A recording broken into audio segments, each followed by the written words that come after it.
Bonjour à tous et bienvenue. Alors, l'idée de ces petites séries de petits clips vidéo, c'est juste pour essayer de répondre à beaucoup de questions que je reçois dans ma boîte mail presque tous les jours.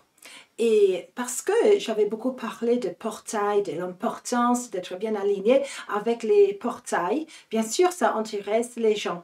Mais il y a des questions qui reviennent, qui reviennent, qui reviennent tout le temps. Alors finalement, je me suis dit, mais si on va juste faire quelques petites leçons, quelques petits enseignements, si vous préférez comme ça va peut-être aider à répondre à beaucoup de nos questions.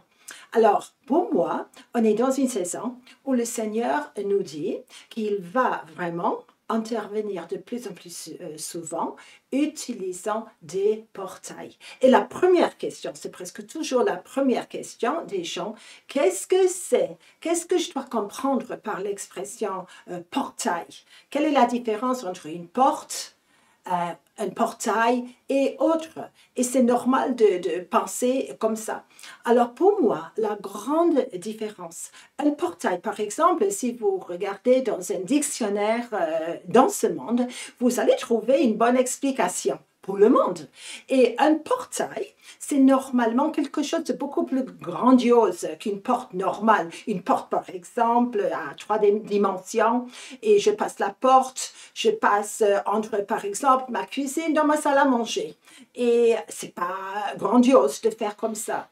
Mais un portail, par contre, un portail, c'est beaucoup plus grand. Et normalement, un portail pour le monde, c'est associé avec un lieu gouvernemental, un lieu important. Une porte d'accès vraiment grandiose. Et on peut imaginer un palais, on peut imaginer une de nos cathédrales, par exemple. On peut imaginer un lieu gouvernemental pour une nation.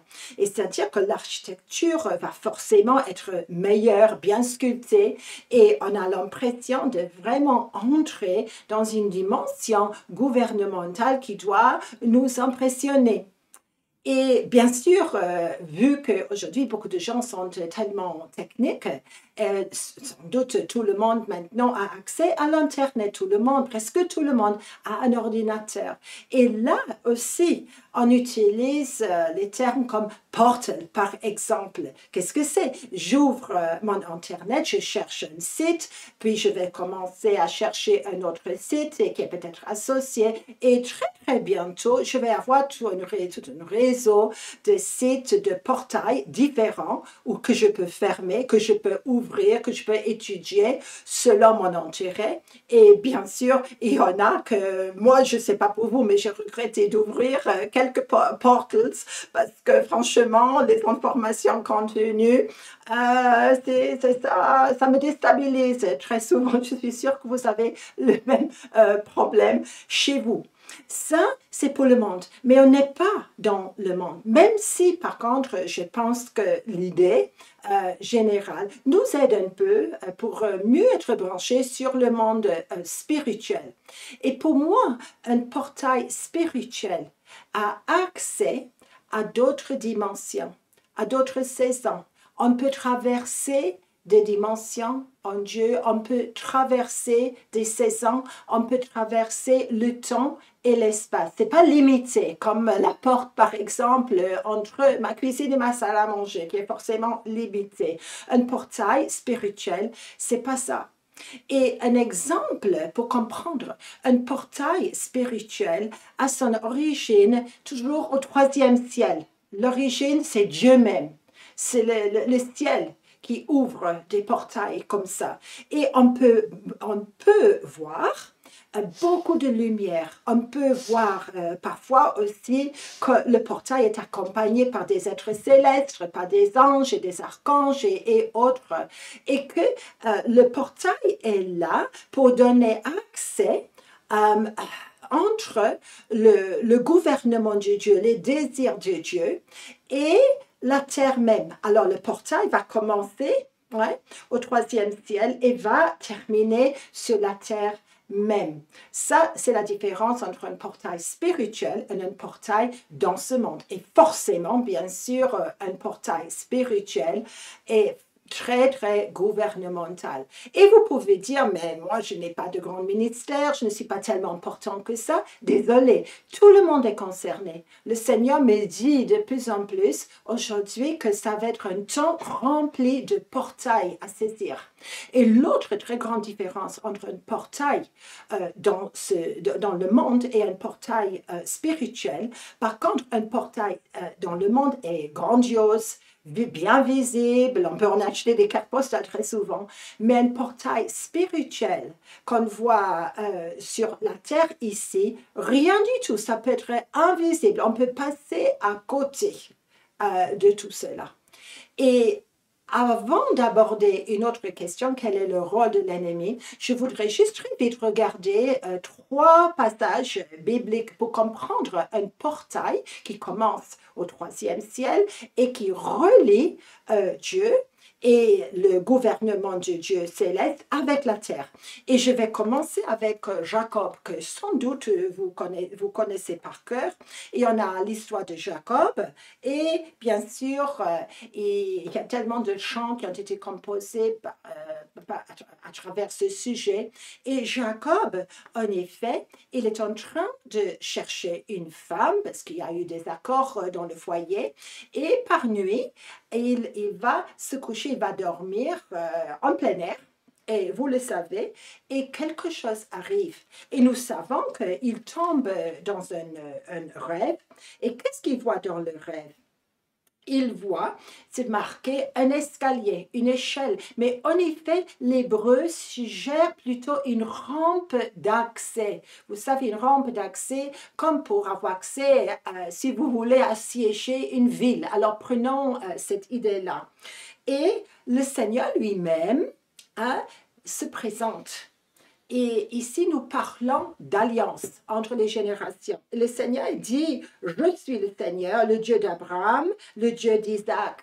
Maintenant, ça va passer, l'alliance à la 3e génération avec notre Jacob.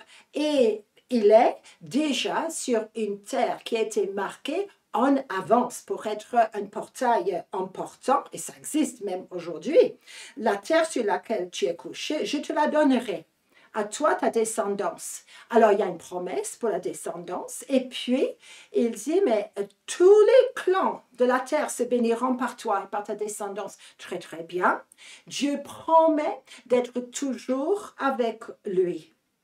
Et waouh, à ce point-là, Jacob se réveille. Il dit vraiment, le Seigneur est en ce lieu. Et moi, je ne le savais pas. Simplement, pour lui, c'était un tas de pierres. Et il a utilisé les pierres pour composer une espèce d'oreiller pour mieux coucher. Et il dit, ce n'est rien de moins que la maison de Dieu, c'est la porte du ciel. Et nous savons que lui, il va honorer l'endroit.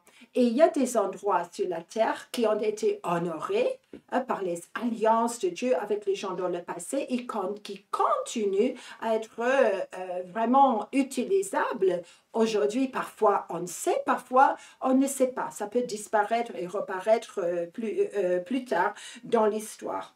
Et je vous suggère de relire le passage à la lumière de ça. Et puis, on va passer à l'Apocalypse. On va passer à l'Apocalypse chapitre 4 et maintenant on est avec l'apôtre Jean qui est prisonnier, on le sait, il est sur l'île de Patmos et vous savez quoi? Il y a encore un portail qui commence à être ouvert pour lui aussi. Différence cette fois, c'est que depuis l'évangile de Jean chapitre 1, versets 47 jusqu'à 51, qu'en effet, le portail qui était peut-être réservé dans l'ancienne alliance à certaines personnes. Ici, on a Nathanaël Et vous allez lire encore ce que la Bible dit de Nathanaël. Et Nathanaël, il est très bien aimé. J'aime énormément ce disciple parce que c'est écrit de lui. Il est incapable de ne pas dire la vérité, Nathanaël. Et quand Jésus appelle les disciples, il voit tout de suite le caractère pur et ouvert de Nathanaël. Nathanaël, il est étonné, n'est-ce pas, parce que Jésus sait déjà qui il est, l'a déjà vu. Et Jésus lui dit, mais si c'est simplement ça qui va t'étonner, Nathanaël, il y en a plus. Tu vas voir les anges monter et descendre sur le Fils de l'homme. Et vous faites, s'il vous plaît, vraiment un lien avec l'histoire de l'escalier de Jacob. Et c'est-à-dire que maintenant, depuis la vie, la mort, la résurrection de Jésus, maintenant le chemin est ouvert. Et Nathanaël, bien sûr, il va voir cela. L'apôtre Jean, ok, si on passe maintenant à l'Apocalypse, comme je viens de vous promettre, lui, super intéressant, parce que ça commence avec les paroles. Après cela, je vis une porte ouverte dans le ciel. Jean, littéralement, il voit le portail. Ce n'est pas une porte normale, okay? C'est un portail qui est ouvert dans le ciel, qui donne accès à quelque chose de super spécial. Et il y a une invitation. Monte ici. Jacob n'a pas pu monter. Nathanaël n'a pas pu encore monter. Mais ici, il y a une invitation à Jean. Monte et je te ferai voir ce qui doit arriver après. Alors, le portail, non seulement est un portail gouvernemental, mais le portail là traverse le temps et l'espace. Et vous allez relire le reste de ce chapitre à la lumière de ce qu'on vient de dire ensemble. Montons. Et nous aussi, on va avoir accès à des révélations, des choses qui touchent notre avenir, comme était le cas de Jean. Il n'y a pas de raison pourquoi nous, on serait différents aujourd'hui. Alors, montons, voyons et apprécions les portails que le Seigneur nous montre aujourd'hui. Soyez bénis avec ça et Amen.